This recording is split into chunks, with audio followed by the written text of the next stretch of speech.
In the game development community, there is a common myth. People using game engines can't code. Many devs that don't use game engines often look down at the Unity, Godot and Unreal users. But in today's video, we will do a challenge. I will be coding a game in 1 hour without a game engine. I will be using Python for this task, but before you say, Python's too easy.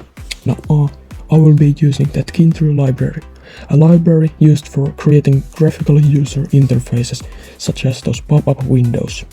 Many of you don't know this, but I used to make games in Python before I transitioned into Unity. So let's find out if I can still code.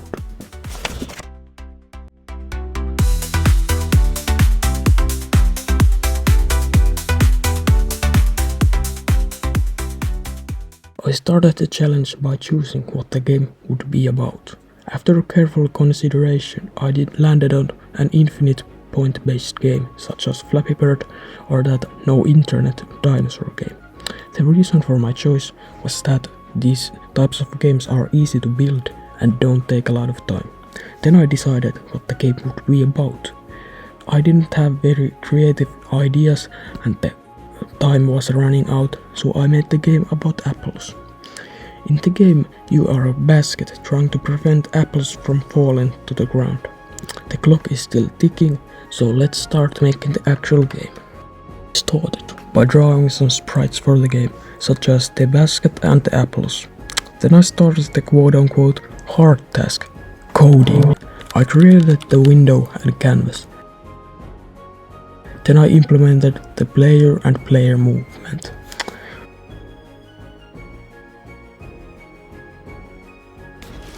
Okay, here we encounter our first problem. The limits of Tkinter. The movement seems rough and not as smooth in other games, you see.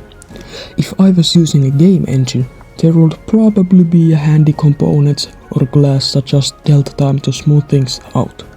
I know that there is a mathematical formula to solve this issue, but the time was running out and my boy GPT was feeling a little sick, so I had to move on. Then I drew this apple tree, so the apples wouldn't just drop out of the sky.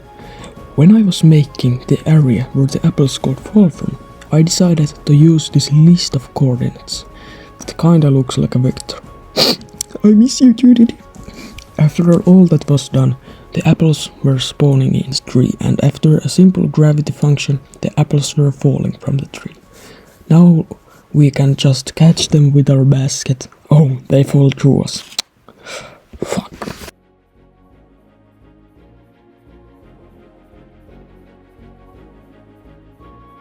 In a game engine, we could use a component like a collider, but here we need something else. I made the interaction system possible by calculating the distance between the basket and an apple along the x and y axis.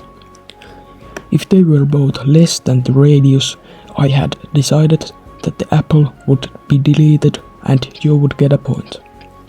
Now I just had to tweak the radius and the apples can now be caught.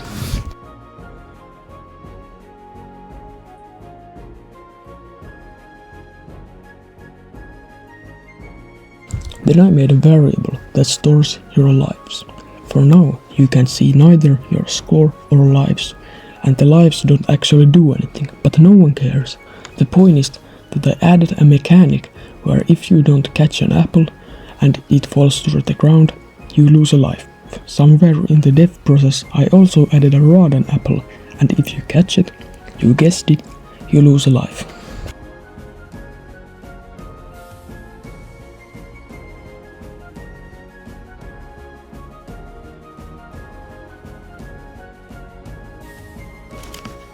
After the core mechanics were in place, I started working on the UI.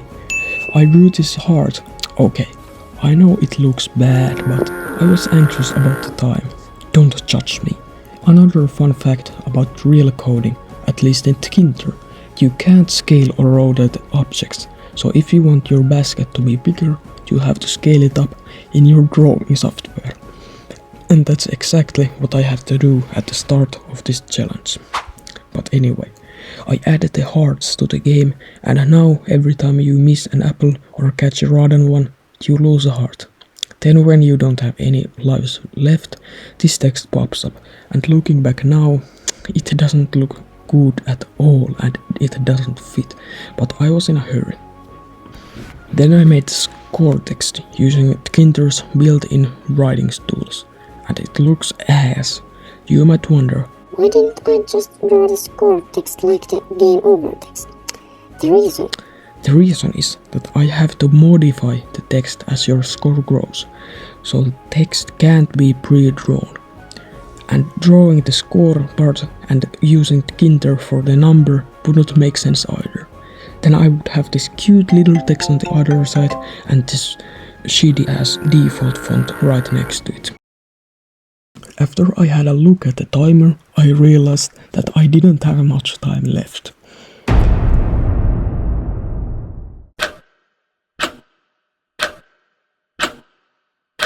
And before I knew it, timer beeped. My time had ended. During those last minutes, I added this golden apple, and when you catch it, you get 5 points. And I also fixed a lot of bugs and errors. The game looks like this now. Now, if I had more time to work on this project, here are some things that I would add.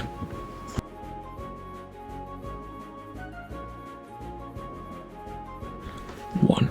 Progression. The apples could fall faster the more you progress or something. 2. More apple types. Now there are just the normal, rotten and golden apples, but I could add some with some unique abilities. 3. Levels. There could be like a level where you were underwater and the apples fell slower and had unique abilities and mechanics. 4. A main menu. That's pretty self-explanatory. A good game has always a menu. 5. Item shop. There you could buy skins for your basket with the scores that you have earned. If those things were added and the game was optimized, it would probably make a great mobile game.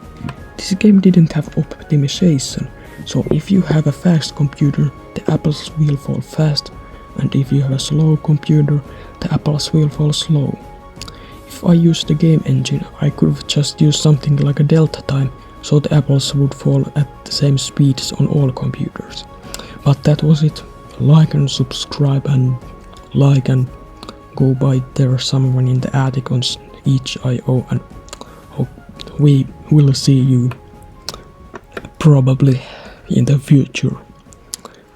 It's very possible. Yeah. Well, goodbye.